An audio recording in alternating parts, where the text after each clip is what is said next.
Hi there. Today is the 25th of September, 2025. It is Thursday, which means we are here for Theory Thursday. Today we are going to talk about the very basics of harmony. This guitar is tuned in drop D, and we're going to talk a little bit about scales in D and how to harmonize them. What is harmony? Harmony is the collision of two different notes that go together.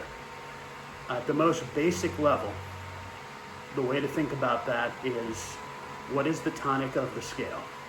So since we're in drop D, we're going to be working with the D major scale to start with here. And in a few minutes, we'll go to a different guitar that's tuned conventionally, and we'll do the same thing with A and E to a little bit, to a certain degree, and we'll see what we come up with. All right, so what does our D major scale look like? Let's start on the middle D string, the string that would always be a D string on any guitar. So we've got our tonic, which is D.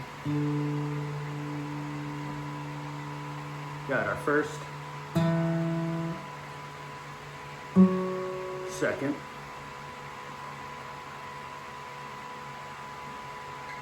so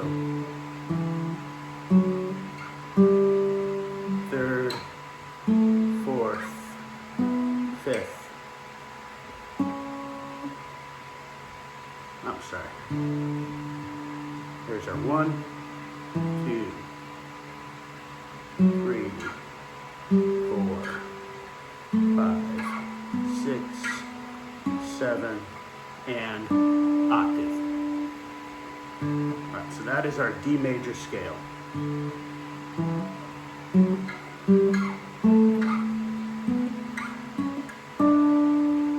Now, what's the most obvious thing to harmonize with the D major scale? Well, obviously, the D itself, our tonic. But our tonic one octave down, because we have this bass string tuned down to a low D. So let's see how that sounds. You got the octave, you got the first and the second. Sounds good. You hear some dissonance, but it's a good dissonance. First and the third, first and the fourth, fifth, sixth, seventh, and our octave again. Well, 2 octaves in this case. But that's just the major scale. What other options do we have here? Well, we've got like a minor pentatonic scale we can use. Let's just use one little.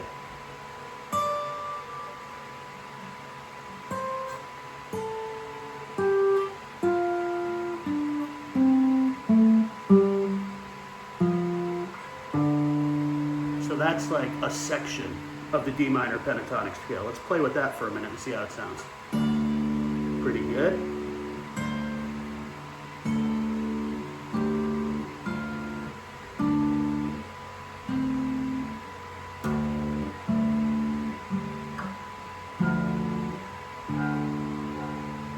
Okay, that sounds pretty cool. Let's talk about the major pentatonic scale. So let's go D pentatonic major. I'm sorry, I'm using my fretboard map here to make sure I don't hit a wrong note. So the axis of the G major pentatonic is going to be on the 7th fret. That's where we have this kind of shape.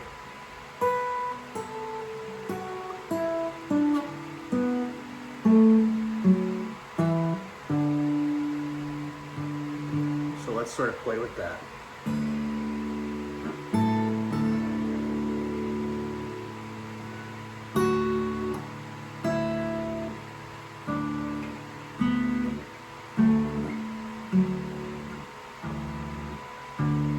Again, we got harmony. Let's play with a note that doesn't fit and see if it jumps out at us. How about this? That definitely sounds a little dissonant, right? So we've got, let's say let's find, here we go. Here's our third, here's our major third. Here's our minor third, which there's some dissonance there, but it sounds kind of bluesy. Let's play with something that's not normally part of the scale. Let's play with minor fourth. Oh, there it is. See, that sounds a little awkward. All right, so we've got our D scale there. We've got harmony with our D scale. What's beautiful about drop D tuning, got this A string here. We've got two D strings on either side of it. So if we decide to play, let's go to the 7th fret of the A string, right? I'm sorry, the 5th fret of the A string. That's our D. So if we kind of play our major scale from there, and we just leave those D strings around and open, what do we get?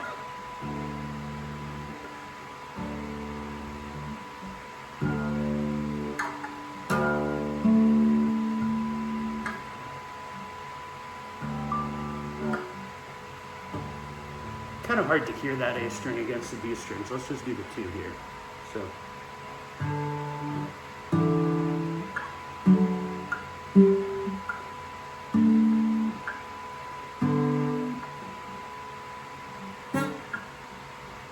A little awkward to get that high up on the fretboard, but again, you can hear the harmony, right? Let's shift over into our standard tuning. Bear with me a sec.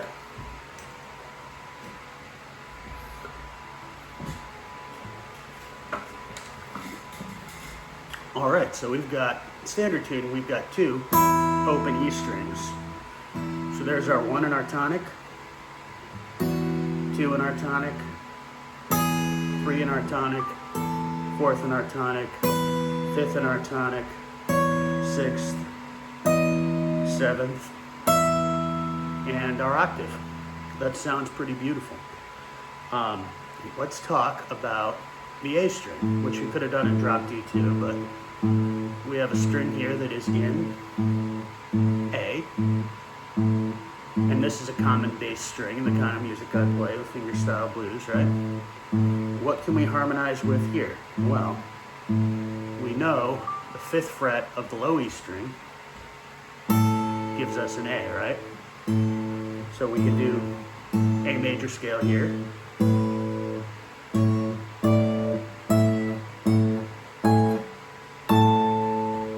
Again, that's our harmony. We can always find that harmony if we know basically where the strings are going to be on, where the notes are going to be on a couple of our strings, which we should know anyway. You should at least know your E string and your A string. D string might be a little more complicated, but we know that E starts here, right? So,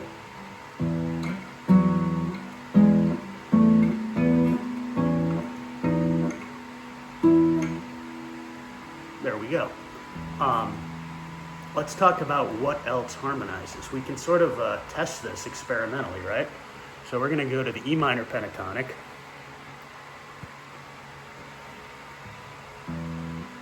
And this is where so many of our fingerstyle blues licks in E come from, right? This sort of thing.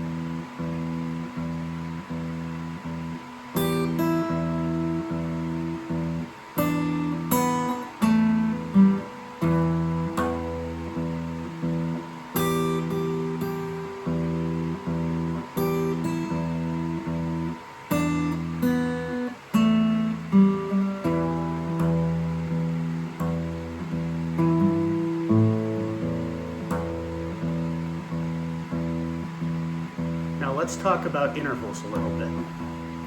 What do we have in E? We've got, this is our tonic, this is E.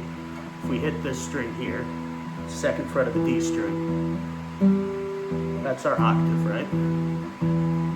What else do we have? We go 1 string lower, that's our 5th.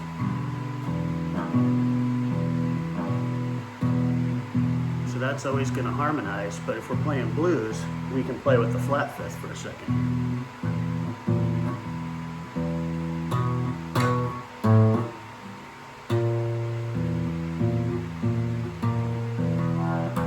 And we can sort of hammer on the full 5th instead of the flat 5th. That's also our third in the relative minor, of course. We understand that, I think. Let's play with the A minor pentatonic scale.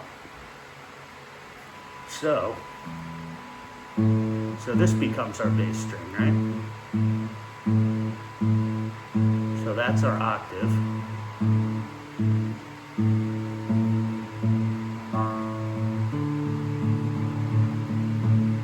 It's not even an octave, that's the same A, right?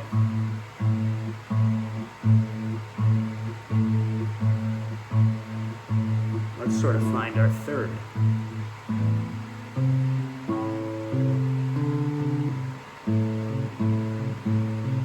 That's our first and our third.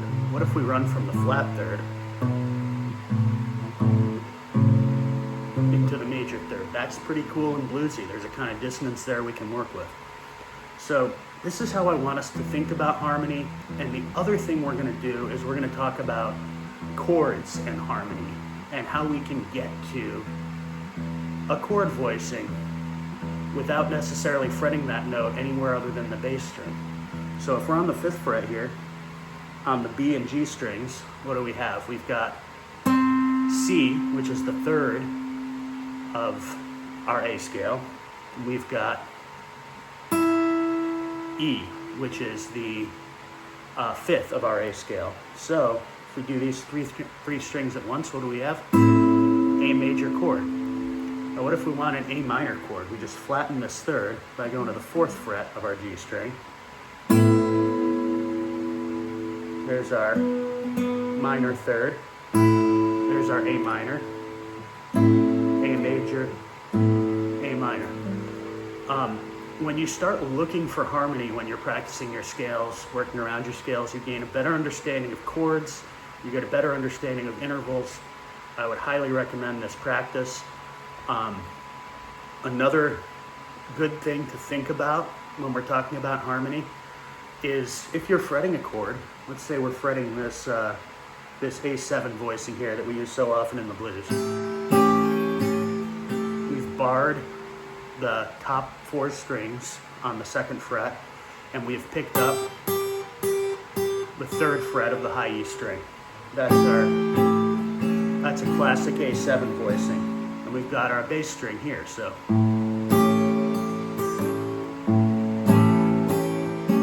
or you can just grab the whole thing at once and have a nice clear A7 chord. What if we slide this up a couple frets? So now what do we have? We have, that's a B7 chord. We can't really get to a B unless we're pretty adept with our thumb. What happens if we try to do that with an A? We get some kind of ugly dissonance, huh? Okay. Well, what about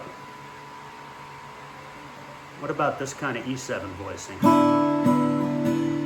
Now notice, I'm not fretting the high E string, so we already have an E in the chord, but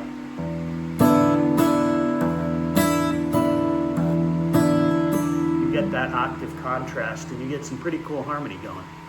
So this is how I want us to think about harmony. Harmony is sometimes just like a watchword for chords in general. When people talk about melody, they're talking about the vocal line of the song, whether it's sung vocally or played on the guitar. That would be like the kind of upper register, this kind of thing.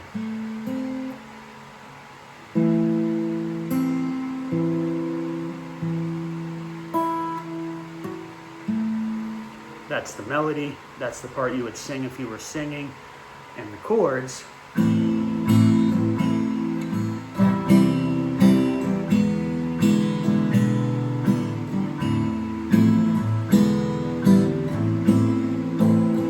are the harmony, because they contain the notes that harmonize with the melody. That's, I think, a fairly limiting way to think about this. I want you to think about harmony within the chord, I want you to think about harmony within the scale, and I want you to think about intervals whenever you can. That doesn't mean you should slow down your playing all the time to the point that you're thinking instead of playing. That does mean that once you've learned a lick, maybe you should take the time and figure out what's going on intervallically and how it actually works from a music theory perspective. This is how you will later gain the ability to improvise and to just pull things out of thin air that sound good. This takes a while. I'm only beginning to get into that world where I can actually harmonize on the fly, but I think that is the royal road to being able to master the fretboard, and I highly recommend you check that out.